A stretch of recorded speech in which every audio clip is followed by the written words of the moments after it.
नमस्कार, माउन्टेन समाचारमा स्वागत छ। म सचिता बुढाथोकी। नमस्कार, म खुशबु दास। सुरुमा अहिलेसम्मका मुख्य समाचार।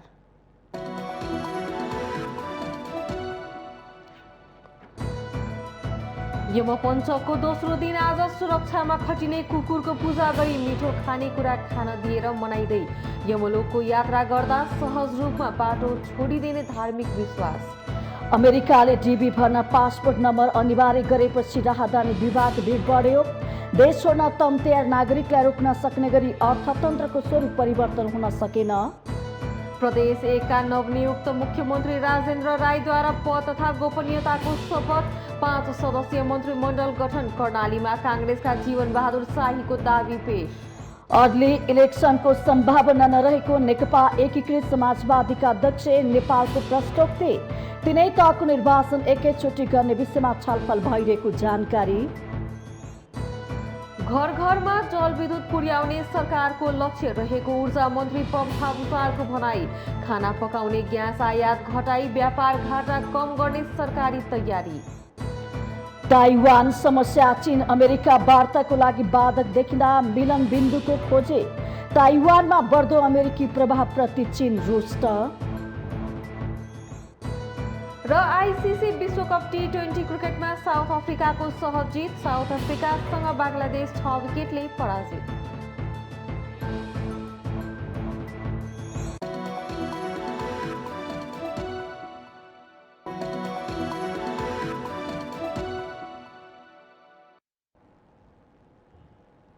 अब समाचार विस्तारमा। तिहार अर्थात् यमपञ्चकको दोस्रो दिन आज घरको सुरक्षामा खटिने कुकुरको पूजा गरी मिठो खानेकुरा खान दिएर मनाइँदैछ।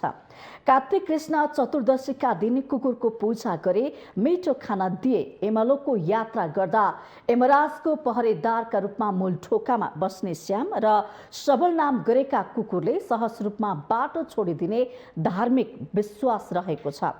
आज बिहान सभा 7 बजेपछि चतुर्दशी तिथि लाग्ने भएकाले त्यसपछि कुकुरको पूजा गरी मिठा मिठा खानेकुरा खान दिनुपर्ने नेपाल पञ्चाङ्ग निर्णायक समितिले जनाएको छ।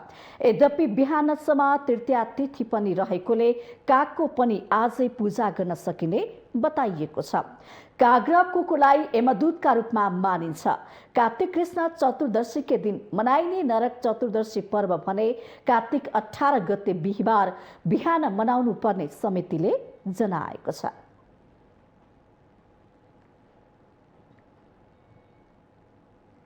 राहदानी विभागमा पासपोर्ट बनाउनेहरूको भिड बढेपछि नागरिकहरू राति 1 बजेदेखि नै लाइन बस्ने गरेका छन्। हुन त राहदानी विभागले ई पासपोर्ट आउन लागेकोले अति महत्त्वपूर्ण नभई पासपोर्ट नबनाउन भनेको छ। तर पछिल्लो समय सेवाग्राहीहरू अमेरिका जानको लागि ई डिभी भर्न धमाधम राहदानी बनाइरहेका छन्। पढाइ होस् वा कामको सिलसिलामा हरेक दिन देश छोड्न तम तयार रहेका नागरिकको संख्याले देशमा विकासको आँधीहुरी ल्याए भन्ने नेताहरूलाई गिज्याइदिएको छ। राजनीतिक परिवर्तन पछि देशमा शान्ति र अमन चयनको अपेक्षा सहित अब त देशभित्र गरिखाने वातावरण बन्ला कि भनेर आश गरेका जनताहरू आज कामको खोजीमा विदेशिन बाध्य छन्। विदेश जान चाहने नागरिकहरू हरेक दिन राहदानी विभाग धाउने गरेका छन्। रातिदेखि नै पासपोर्ट बनाउन सेवाग्राहीहरू लामबद्ध लाइनमा बसेका हुन्छन्।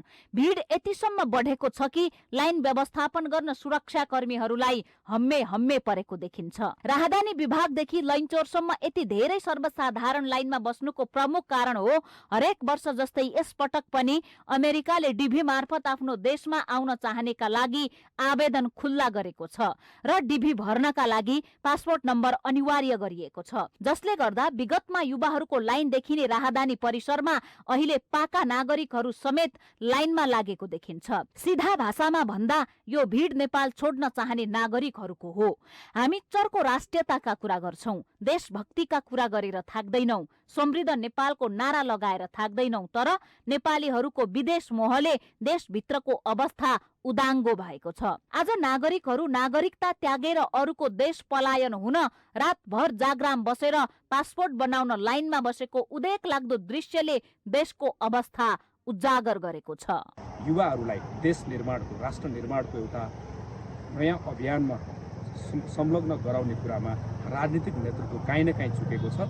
राज्यले युवाहरूलाई स्वरोजगार, आत्मनिर्भर र स्वावलम्बी बनाउने विभिन्न प्रकारका उपायहरूमा युवाहरूलाई आकर्षण गर्न नसक्दा आज युवाहरूमा निराशा बढेको छ, जसको कारणले गर्दा आज डिबी भर्नको लागि रातारात लाइनमा बसेर युवाहरू पासपोर्ट बनाउँदैछन्। नेपालको सन्दर्भ हेर्ने हो भने बहुदलीय व्यवस्थापछि सहज बनेको राहदानी वितरण र अर्थतन्त्रमा खुलापनका कारण विदेश जानेको लर्को नै लाग्यो। देशमा सशस्त्र युद्ध सुरु भएसँगै धेरै युवा विदेशिन बाध्य भए। देशभित्रका अवसरबाट वञ्चित भएपछि अवसरको खोजीमा देशको सृजनशील युवा विदेशिने क्रम आजको मितिसम्म पनि रोकिएको छैन। बरु हरेक दिन 3000 को हाराहारीमा नेपालीहरू विदेशिने गरेका छन्। राजनीतिक अस्थिरताका कारण अर्थतन्त्रको स्वरूप बदलिन सकेन। कुनै पनि सरकारले युवा वर्गलाई गरी खाने अवसर दिन सकेन। आज उच्च शिक्षा अध्ययन गर्ने बाहना होस् वा कामको सिलसिलामा विदेश पलायन हुने क्रम दिन 2 गुणा रात 4 गुणाको हिसाबले बढ्दैछ। यस मामिलामा सरकारको दोहोरो नीति देखिन्छ। एकातिर विदेशिएका युवाहरू फर्काउने भनिरहेको हुन्छ भने अर्कोतर्फ विभिन्न देशसँग श्रम सम्झौता गर्दै युवा वर्गलाई विदेश पठाउने नीति अपनाएको छ। यहाँ उपाय नभएर चाहिँ रोजगारीको उपाय नभएर उहाँहरू चाहिँ विदेशमा गएर रोजगारी गरेर केही न केही कमाएर घर पठाउने, घर आउने भन्दा पनि घर पठाउने, घरमा यहाँ परिवार छोडेर जाँदै हुनुहुन्छ, त्यस्तोहरू हुनुहुन्छ। कति बाध्यात्मक रूपमा गएका छन् रोजगारी नपाएर भनेदेखि, कति चाहिँ रोजगारी पाएको तर सम्मानजनक रोजगारी नपाएको अथवा आफूले खोजे जस्तो नपाएको भएर पनि गएका छन्। कति पढ्नको लागि गएका छन्, मैले भनिहालेँ। विकसित देशमा देशको आवश्यकता र बजारको माग अनुसार पाठ्यक्रम तय गरिन्छ, सोही अनुसार दक्ष जनशक्ति उत्पादन गरिन्छ। तर विडम्बना भन्नुपर्छ, हाम्रो देशमा सिप बिनाको शैक्षिक बेरोजगारको संख्या ठूलो छ। डिग्री गरेर काम नपाएपछि युवा वर्ग डबल डिग्री तथा पीएचडी गरिरहेका छन्। शिक्षित हुनु आफैमा राम्रो कुरा हो, तर कामै नपाउने डिग्री गरेको सर्टिफिकेट बोक्नुको पीडा बेरोजगार युवालाई मात्र थाहा छ।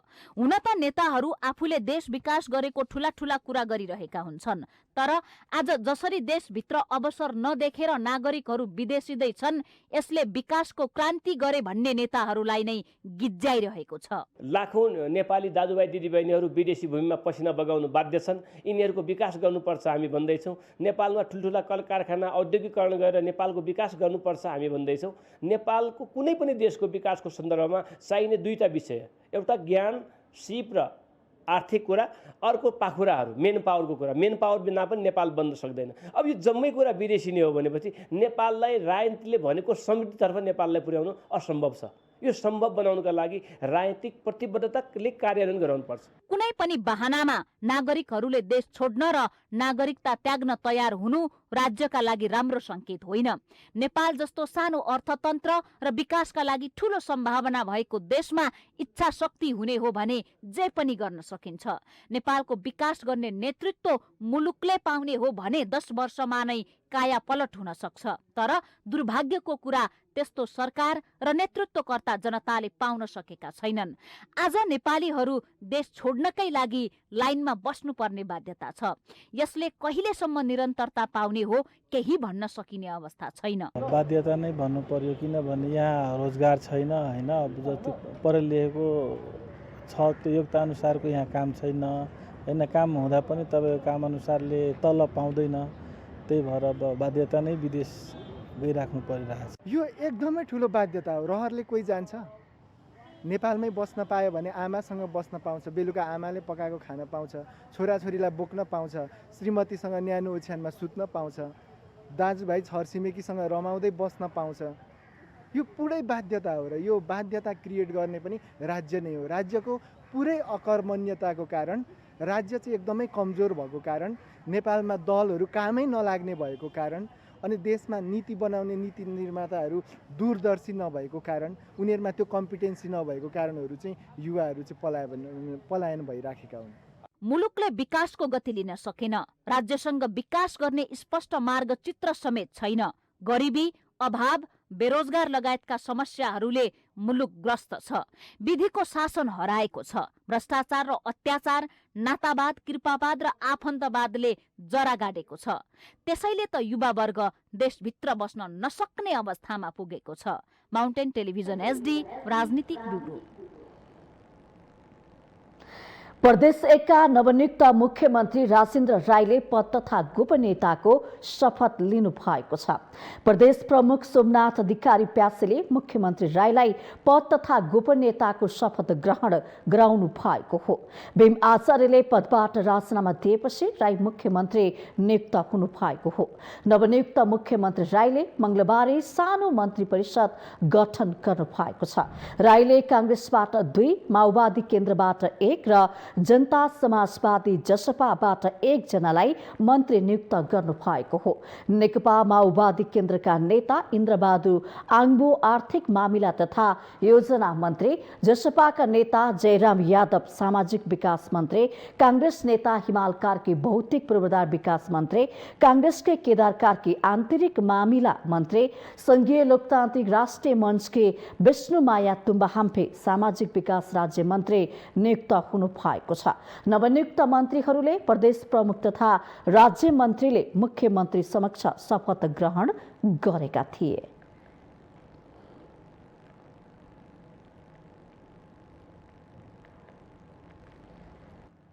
कर्णाली प्रदेश सरकारको मुख्यमन्त्रीमा नेपाली कांग्रेस प्रदेश संसदीय दलका नेता जीवन बहादुर शाहीले दावी पेश गर्नुभएको छ। सत्तारूढ गठबन्धन माओवादी केन्द्रबाट 12, कांग्रेसबाट 6, एकीकृत समाजवादीबाट 3 जना गरी 21 जना सांसदको हस्ताक्षर सहित शाहीले मुख्यमन्त्रीको दावी पेश गर्नुभएको हो। प्रदेश प्रमुखको कार्यालयले मंगलबार विज्ञप्ति जारी गर्दै साँझ 7:30 बजेसम्म मुख्यमन्त्री पदको लागि दावी पेश गर्न प्रदेशसभा सदस्यलाई आह्वान गरेको थियो। गठबन्धनबीच भएको सहमति अनुरूप मुख्यमन्त्री महेन्द्र बहादुर शाहीले सोमबार राजीनामा दिएपछि कर्णालीमा नयाँ मुख्यमन्त्री चयन हुन लागेको हो।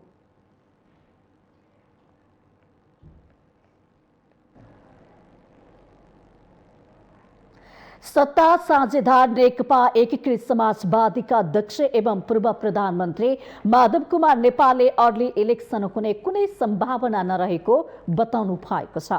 अध्यक्ष नेपालले केपी शर्मा ओलीप्रति संकेत गर्दै कसैले चाहे जस्तो अर्ली इलेक्सनको सम्भावना नरहेको बताउनु भएको हो।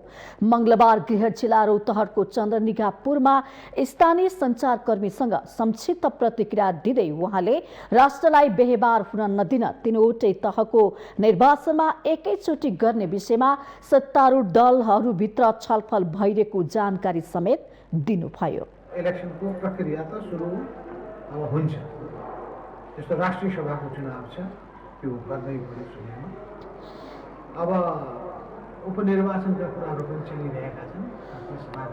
प्रदेश सभाको निर्वाचनको कुरा, त्यसको निम्ति पनि तयारीको काम भइरहेको छ र सर्वोपरि रूपमा स्थानीय तहको पालिका तहको चुनाव उठिरहेको छ। अध्यक्ष नेपालले प्रधानमन्त्री शेरबहादुर देउवा स्वदेश फर्केपछि अदालतमा देखिएको समस्या समाधानका विषयमा छलफल हुने पनि बताउनुभयो।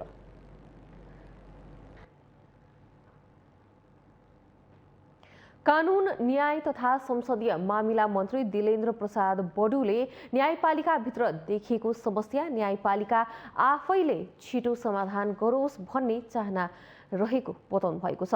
मन्त्री बडुले संविधानको सीमा अनुसार स्वतन्त्र न्यायपालिकाभित्र देखिएका समस्या ऊ आफैले समाधान गरोस् भन्ने रहेको बताउनुभयो।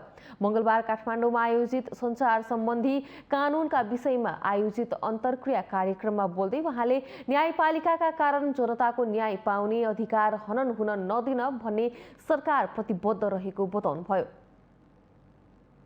जनताको जुन चासो संविधान सम्मत ढङ्गले न्यायपालिकाले दिनुपर्ने जनताको न्याय कहीँ अवरुद्ध धेरै दिनसम्म त हुने होइन कि भन्ने चासो अवश्य पनि जनतामा देखिन थालेको छ। त्यतातिर अवश्य पनि समयमा हामीले यसको व्यवस्थापन गर्नका निमित्त जनताको अधिकार र न्याय पाउने अधिकारलाई सुनिश्चित गर्नका निमित्त हामी जरुर पनि त्यो व्यवस्थापनका निमित्त तयार छौँ। मन्त्री बडुले स्वतन्त्र न्यायालयमा समस्या देखिँदा त्यसप्रति चिन्ता लाग्नु स्वाभाविकै भएको पनि बताउनुभयो।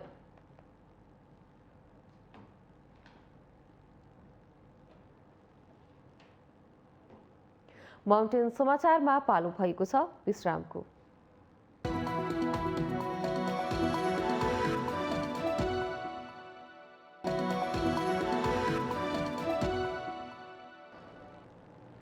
विश्रामपछि स्वागत छ। अब बाँकी समाचार। ऊर्जा स्रोतबाट अबको 2 वर्षभित्र सबै नागरिकको घरमा जलविद्युत पुर्याउने सरकारको लक्ष्य रहेको ऊर्जा मन्त्री पम्फा भुसालले बताउनु भएको छ। मंगलबार वैकल्पिक ऊर्जा प्रवर्धन केन्द्रको रजत जयन्तीको अवसरमा बोल्दै मन्त्री भुसालले अबको 2 वर्षभित्र ऊर्जाको माध्यमबाट सबै नागरिकको घर उज्यालो बनाउने लक्ष्यको साथ अघि बढेको बताउनु भएको हो। साथै उहाँले उद्योग, यातायात, कृषि र सिंचाईको क्षेत्रमा जलविद्युतलाई मुख्य ऊर्जाको रूपमा अगाडि बढाउन चाहेको समेत बताउनु भएको छ। मन्त्री भुसालले वैकल्पिक ऊर्जालाई विस्तार गरी भान्साबाट एलपी ग्यासलाई विस्थापित गर्ने, जसले गर्दा जलविद्युतको खपत हुने र असन्तुलित विकासको व्यापार घाटामा योगदान गर्न सक्ने बताउनु भएको छ। मन्त्री भुसालले अब सवारी साधन खरिद गर्दा विद्युतीय सवारी साधन खरिद गर्न आह्वान गर्दै भन्सार महसुल घटाउने प्रतिबद्धता व्यक्त गर्नुभयो। संरचना बनेको छ, उत्तर दिनसित संरचना भएको छ, अझै संरचना बनिराखेको छैन। बङ्गलादेशले गरेको छ, संरचनाको विकास भइराखेको छैन।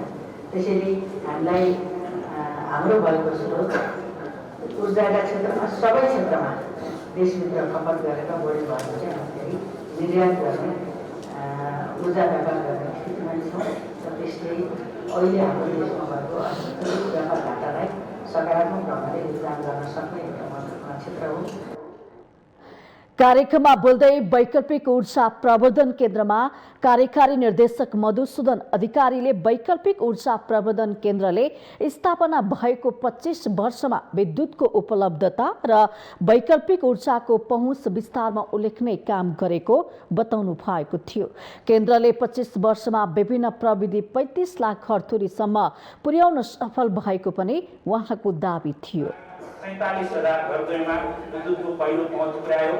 त्यस्तै चाहिँ यसले सुधारिएको पानी घटकको 11,000 पानी घटकलाई, परम्परागत घटकहरूलाई सुधारेर करिब 2,75,000 जनसङ्ख्याहरू लाभान्वित हुनुभयो। घरेलु सौर्य प्रणाली, जुन एउटा सोलर माता र ब्याट्री राखेर एउटा घरमा बत्ती बाल्ने प्रणाली हो, त्यो प्रणालीबाट 9,61,900 घरधुरी, करिब 10 लाख घरधुरीमा हामीले विद्युतको पहिलो पहुँच पुर्यायौँ।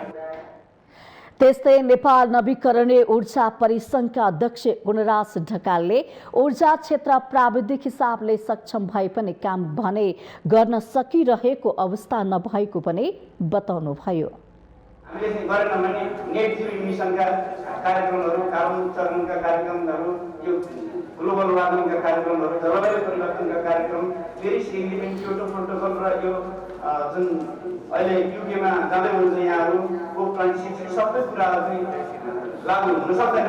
त्यस कारण यी सबै कुरा सम्पूर्ण वैकल्पिक ऊर्जा, नवीकरण ऊर्जा मन्त्रालय लगायत सम्बन्धित सरकारहरू, डोनरहरू सबैलाई म आग्रह गर्छु।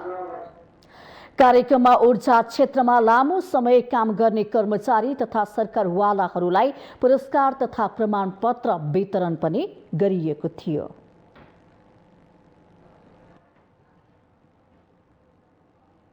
गृहमन्त्री बालकृष्ण खाँडले बाढी पहिरो पीडितहरूलाई थप राहत दिलाउन सरकार लागि परेको बताउनु भएको छ। गृहमन्त्री खाँडले मंगलबार धनकुटा, 5 थर र इलामको बाढी पहिरो प्रभावित क्षेत्रको अवलोकन पछि थप राहतका लागि अनुगमन भइरहेको बताउनु भएको हो। एक साता अघि यस क्षेत्रमा प्रधानमन्त्री शेरबहादुर देउवाले अवलोकन गर्नुभएको थियो। गृहमन्त्री खाँड क्षतिको थप अवलोकनका लागि गृहमन्त्री यस क्षेत्रमा जानु भएको हो। बाढी पहिरोबाट भएको क्षतिको अवलोकन निरीक्षण गर्दै अहिले स्थानीय निकायहरूले या स्थानीय प्रशासनले उपलब्ध साधनलाई परिचालन गर्दै राहत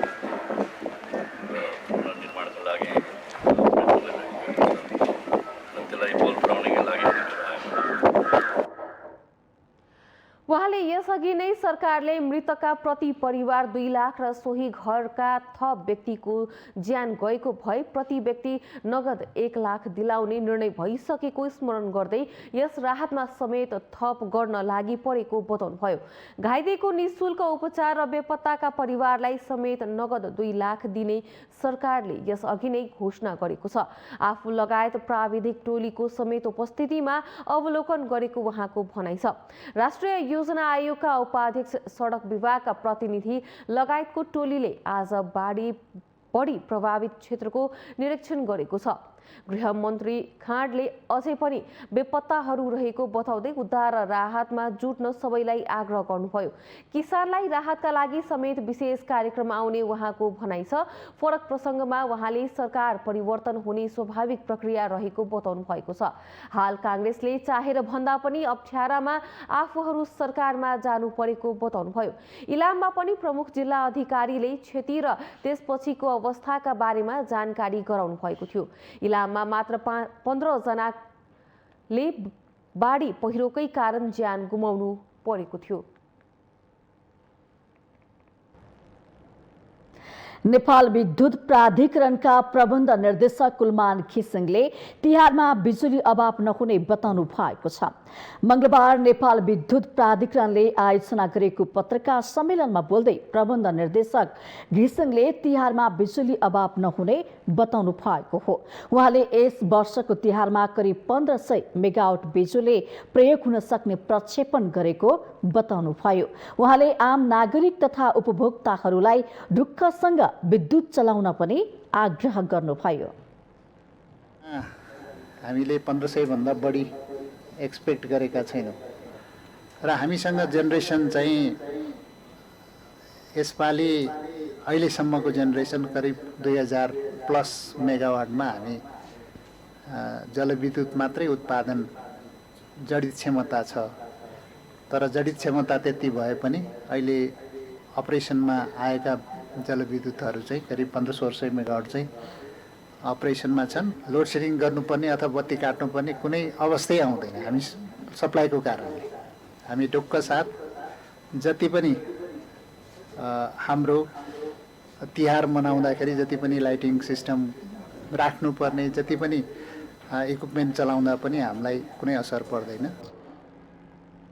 उहाँले बेला बेलामा बत्ती जाने समस्यालाई गम्भीरताको साथ लिएको बताउँदै वितरण प्रणालीमा व्यापक सुधार गर्ने बताउनु भएको छ। उहाँले ट्रान्सफर्मरको समस्या धेरै रहेको र अब त्यसको समाधान खोजिने बताउनुभयो। प्रबन्ध निर्देशक घिसिङले भरपर्दो विद्युत कसरी दिने भन्ने अबको चुनौती रहेको बताउँदै देशभर स्मार्ट चार्जिङ स्टेसन राख्ने पनि बताउनुभयो।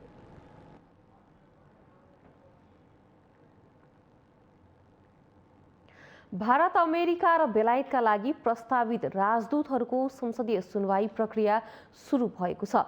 संसदीय सुनवाई विशेष समितिको मंगलबार सिंहदरबारमा बसेको बैठकले भारतका लागि प्रस्तावित राजदूत डाक्टर शंकर शर्मा, अमेरिकाका लागि प्रस्तावित राजदूत श्रीधर खत्री र बेलायतका लागि प्रस्तावित राजदूत ज्ञानचन्द्र आचार्य विरुद्ध 10 दिने उजुरी आह्वान गरेको हो।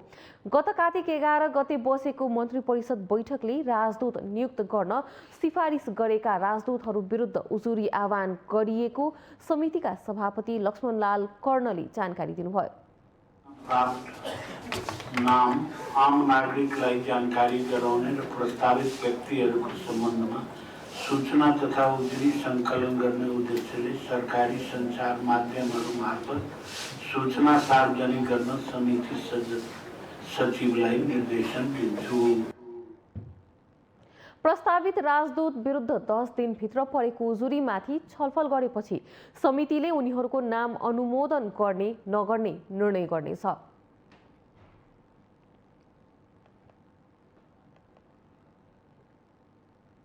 माउन्टेन समाचारमा पुनः पालो भएको छ विश्रामको।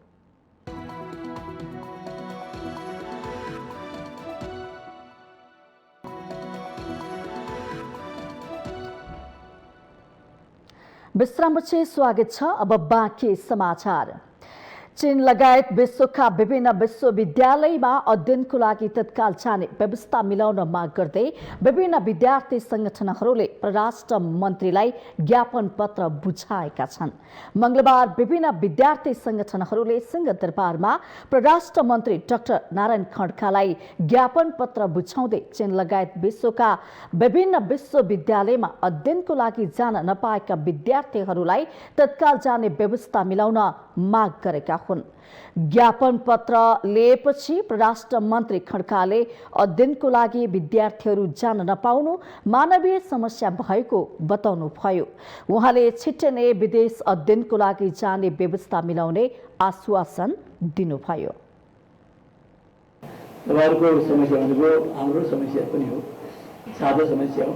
तपाईहरुको भविष्य बनाउनको लागि सरकारले भूमिका खेल्नु पर्नेमा निश्चय नै तपाईँको भविष्य कुनै पनि हिसाबले पढाइ पुरा गर्न नपाएको हुनाले प्रभावित हुनु भएन भन्ने बारेमा म चिन्तित छु। म आफू पनि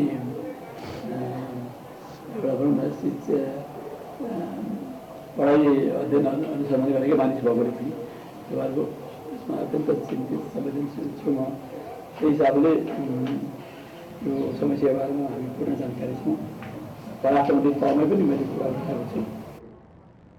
मन्त्री खड्काले विद्यार्थीको भविष्यमाथि खेलवाड गर्न नहुने बताउँदै सरकारले विद्यार्थीको भविष्य बनाउन भूमिका खेल्ने बताउनुभयो।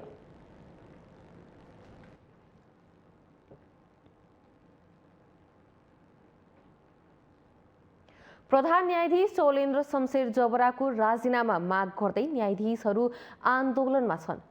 नेपाल बार एसोसिएसनको समर्थन पाएका न्यायाधीशहरू अहिले इजलास नै बहिष्कार गर्दै प्रधान न्यायाधीश जबरालाई राजीनामा दिन दबाब दिइरहेका छन्।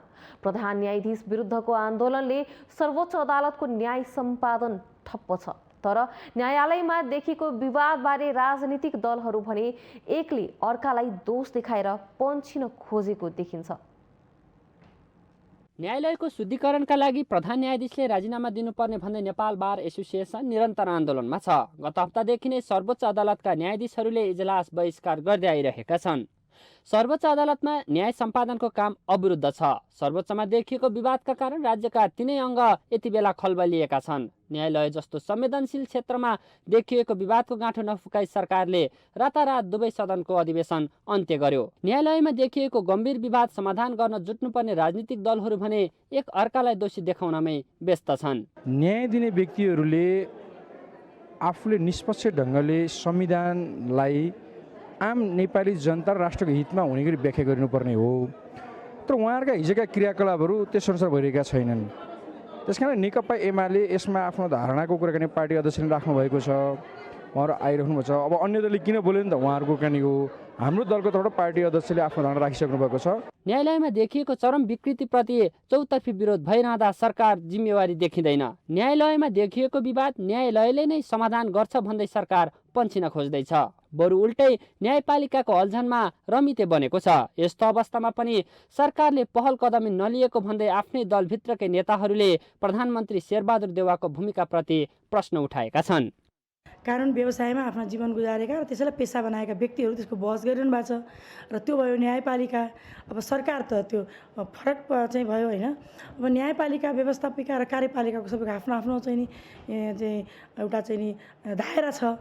त जब न्यायपालिकामै बहस भइरहेछ, न्यायपालिकाले नै निकास दिन सकिरहेको छैन, त अर्को निकाय त निर्णायक निकाय हो नि त।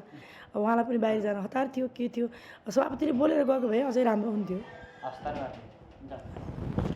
न्यायपालिकाको सबैभन्दा माथिल्लो तह सर्वोच्च अदालतमा मुद्दाको चाङ छ। विडम्बना नै भन्नुपर्छ, यति बेला सर्वोच्च परिसरमा सेवाग्राही भन्दा सुरक्षाकर्मीको बाक्लो उपस्थिति देखिन्छ।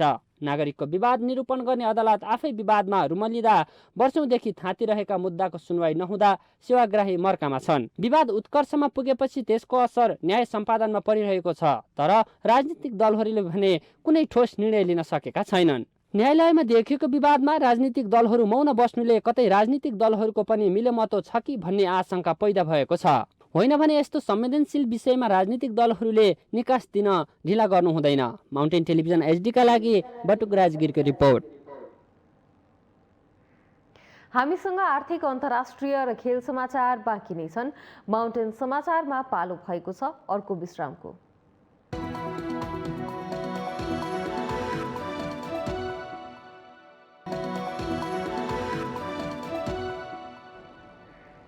विश्रामपछि स्वागत छ। अब पालो आर्थिक समाचारको।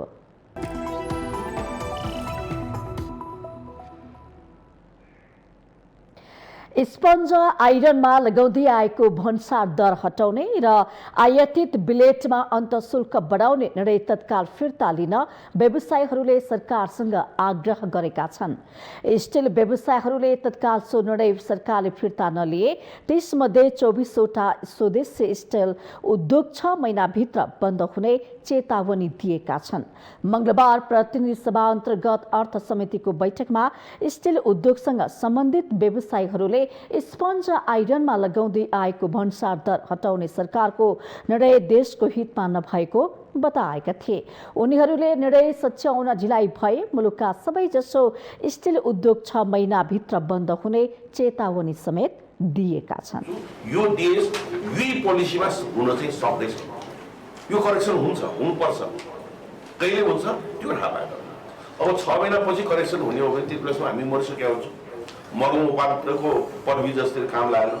हामीले यहाँ आएर हामी गुहार माग्न आएको एउटा कार्य पनि करेक्सन त होला, हुनुपर्छ पनि, नभइकन यो अर्थतन्त्रमा यसले स्मुथली जानै सक्दैन। मेजर यसले भूमिका खेलेको छ यसको रेभिन्यूले, तर यो चाँडो से चाँडो गर्नुपर्ने अति आवश्यक छ।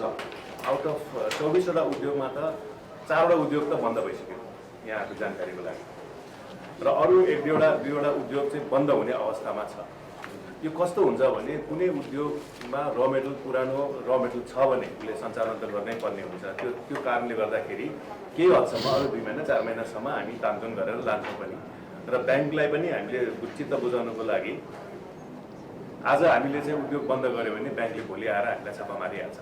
तपाईँको उद्योग बन्द भएपछि त्यसको पैसा तिर भनेपछि त्यो अर्को चाहिँ हामीलाई ठुलो एउटा सङ्कट पनि हो। समितिका सदस्यहरूले स्वदेशी उद्योग बन्द गराउने गरी सरकारले निर्णय गर्न नमिल्ने भन्दै सो सम्बन्धमा अर्थ मन्त्रालयसँग तत्काल छलफल गर्ने बताएका छन्। समितिका सदस्य एवं पूर्व अर्थमन्त्री सुरेन्द्र पाण्डेले अन्तशुल्क घटाउने पाउने व्यवस्था रहेको उल्लेख गर्दै यस सम्बन्धमा तत्काल अर्थ मन्त्रालयसँग छलफल गरेर समितिले आवश्यक निर्देशन दिनुपर्ने बताउनु भएको हो। अर्का सदस्य श्यामकुमार श्रेष्ठले पनि सो सम्बन्धमा अर्थ मन्त्रालयसँग छलफल गरे मर्कामा परेका उद्योगीको माग सम्बोधन हुनुपर्ने धारणा राख्नुभयो। अर्थ मन्त्रालयको कर भन्सारहरूको बारेमा छलफल गर्ने तरिकाहरूमा केही समस्याहरू छ। अन्तिम अवस्थामा छलफल हुने गर्छ बजेटभन्दा 1 रात अगाडि। अनि त्यो मोर डिटेलमा कुराकानी हुन पनि सक्दैन। अनि त्यहाँ राखिदिइसकेपछि कानुन हुन्छ, बाध्यकारी भइदिन्छ। बन्द गर्ने होइन कि धन सञ्चालनमा निरन्तर रूपमा चाहिँ जाने र यसलाई चाहिँ के हो भने अन्यायमा कसैलाई नपाउँ भन्ने भएर चाहिँ समितिले हामीले एकपटक अर्थ मन्त्रालयसँग छलफल गर्नुपर्ने म देख्छु र त्यो छलफल चाहिँ यथासम्भव यथाशीघ्र गर्नुपर्ने। समितिका सदस्यहरूले स्वदेशी उद्योगलाई धराशायी बनाउने सरकारको कुनै पनि निर्णय मान्ने नहुने चेतावनी समेत दिएका छन्। माउन्टेन समाचारको अन्त्यमा अहिलेसम्मका मुख्य समाचार पुनः एकपटक।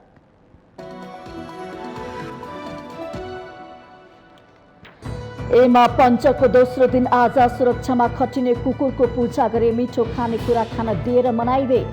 एमालोको यात्रा गर्दा सहज रूपमा बाटो छोडिदिने धार्मिक विश्वास। अमेरिकाले डिभी भर्न पासपोर्ट नम्बर अनिवार्य गरेपछि राहदानी विभागमा भिड बढ्यो। देश छोड्न तम तयार नागरिकलाई रोक्न सक्ने गरी अर्थतन्त्रको स्वरूप परिवर्तन हुन सकेन। प्रदेश 1 का नवनियुक्त मुख्यमन्त्री राजेन्द्र राईद्वारा पद तथा गोपनीयताको शपथ।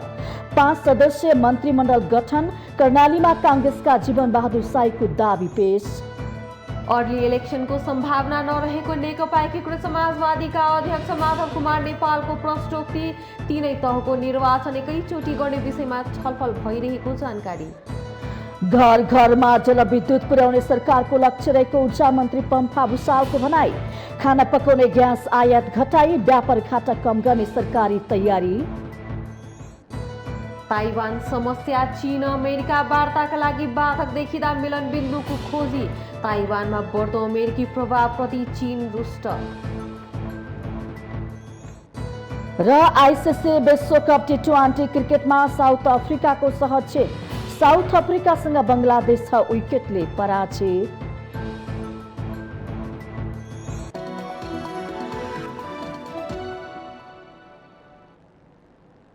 माउन्टेन समाचार अहिलेलाई सक्यो। सत्य, तथ्य र निष्पक्ष समाचारका लागि हेर्दै रहनुहोला माउन्टेन टेलिभिजन HD। नमस्कार।